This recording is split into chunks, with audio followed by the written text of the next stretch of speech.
جی السلام علیکم۔ امید کرتا ہوں آپ لوگ سب خیریت سے ہوں گے اور میری آواز جو ہے وہ آپ لوگ سن پا رہے ہوں گے۔ میں سیلف عدنان انصاری اور میں آپ لوگوں کو نالج ڈیپو کے پلیٹ فارم سے خوش آمدید کہتا ہوں۔ آج کی جو ہماری ویڈیو ہے وہ بیسیکلی پاکستان افیئرز میں بار بار آنے والے ریپیٹ ہونے والے جو کویشچنز ہیں ان کی ویڈیو نمبر یہ 4 ہے۔ چلیں بسم اللہ کرتے ہیں۔ سب سے پہلا جو آج کا ہمارا کویشچن ہے that is when Ayub Khan resign from his presidentship, کہ ایوب خان صاحب نے کب جو ہے وہ پریزیڈنٹشپ سے ریزائن کیا تھا، تو اس کی جو ڈیٹ ہے وہ 25 مارچ 1969 ہے، ٹھیک ہے۔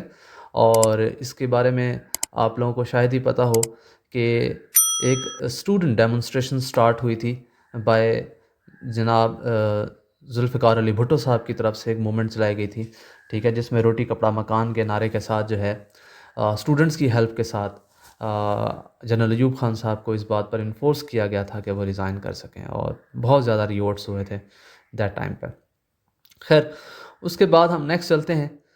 ہو became president of Pakistan after Ayub Khan sahab. Ayub Khan صاحب کے بعد جو ہے ہمارے پاس جنرل یحییٰ خان صاحب جو تھے، انہوں نے مارشل لا جو ہے وہ انفورس کر دیا تھا 1969 میں ہی، ٹھیک ہے، اور یہ پاکستان کی ہسٹری کا سیکنڈ مارشل لا تھا۔ نیکسٹ جو ہے وہ ہمارے پاس ہے in which year General Yahya Khan held election in the country. یہ پاکستان کی ہسٹری کے فرسٹ جنرل الیکشن تھے، اس کو یاد رکھیے گا، 1970 کے اندر یہ ہوئے تھے۔ اور نیکسٹ کویشچن میں ہم دیکھتے ہیں کہ ان الیکشن میں، یعنی کہ in elections who secured victory in East Pakistan. East Pakistan دیکھیں، اس کے اندر جو مینلی دو جو تھیں وہ جماعتیں تھیں، پولیٹیکل پارٹیز تھیں جو اس کے اندر مینلی تھیں، ان میں سے ایک جو تھی وہ عوامی لیگ تھی اور دوسری تھی پاکستان پیپلز پارٹی جو newly created by Zulfiqar Ali Bhutto صاحب تھی۔ تو بہرحال ایسٹ پاکستان کے اندر جو اس کو لیڈ کر رہے تھے وہ آپ کے شیخ مجیب الرحمان صاحب تھے، ٹھیک ہے۔ تو عوامی لیگ نے جو ہے وہ زیادہ ووٹ کی لیے تھے ایسٹ پاکستان کے اندر، اور اسی طرح سے in West Pakistan who had the driving seat after elections, تو وہ ہمارے پاس تھی پاکستان پیپلز پارٹی، جس کو کون لیڈ کر رہے تھے؟ جناب ذوالفقار علی بھٹو صاحب۔ اس کے بعد نیکسٹ ہے ہمارے پاس which incident took place in 1971 which provide India chance to attack on Pakistan. اب یہ Indian drama of hijacking their own plan, انہوں نے اپنے پلان کو ہائی جیک کیا، لاہور ایئرپورٹ پہ انہوں نے اتارا تھا، اور اس کا جو الزام تھا وہ پاکستان پہ لگایا گیا تھا۔ اس میں دو کشمیری کزن تھے، ایک کا نام آصف حسین تھا اور ایک اور تھے ان کے کزن تھے، جنہوں نے یہ ہائی جیکنگ کی تھی، جس کا تمام تر ملبہ انہوں نے پاکستان پہ ڈالا تھا۔ اور جو انہوں نے پلان ہائی جیک کیا تھا اس کا نام کیا تھا؟ اس کا نام تھا گنگا، ٹھیک ہے جی۔ نیکسٹ آ جاتے ہیں when India launches war against Pakistan. Pakistan کے خلاف انڈیا نے اپنی جنگ کا آغاز جو ہے وہ کب کیا تھا؟ 1971 کی، تو وہ ہمارے پاس ہے 21 نومبر 1971۔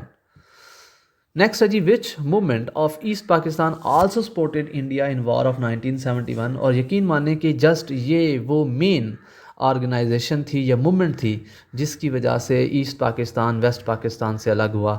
یہ مکتی بانی تھے، اور یہ مکتی بانی ایسے لوگ تھے جو کہ جنگ کے دوران میں ان کا کوئی پتہ نہیں لگتا تھا یہ بنگالی محب وطن پاکستانی ہیں یا یہ جو ہیں وہ ملے ہوئے ہیں انڈیا کے ساتھ، ٹھیک ہے۔ تو یہاں کی سیکرٹ انفارمیشن جو ہے وہ ٹائملی ان کو پہنچا رہے تھے، اور یہ جب ایسٹ پاکستان کی یہاں پر کافی ساری آپریشنز بھی چل رہے تھے اور بھی ایشوز چل رہے تھے، تو اس دوران میں مکتی بانی یہ واحد مومنٹ تھی جس کو انڈیا جو ہے اکراس دا بارڈر کیا کر رہا تھا، ان کو پراپرلی ٹریننگ دے رہا تھا، ان کو سپورٹ کر رہا تھا، ان کو ساری چیزیں جو ہیں وہ مہیا کر رہا تھا۔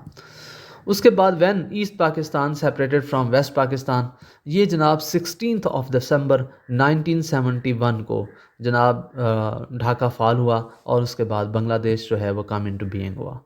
تو آج کی جو ہمارا ویڈیو تھی وہ یہیں پہ اس کا اختتام ہوتا ہے۔ انشاءاللہ نیکسٹ ویڈیو میں آپ لوگوں کے ساتھ ملاقات ہوگی، تب تک کے لیے اجازت دیں۔ اللہ رب العزت آپ کا، میرا، ہم سب کا ہمیں ناصر ہو۔ اللہ حافظ۔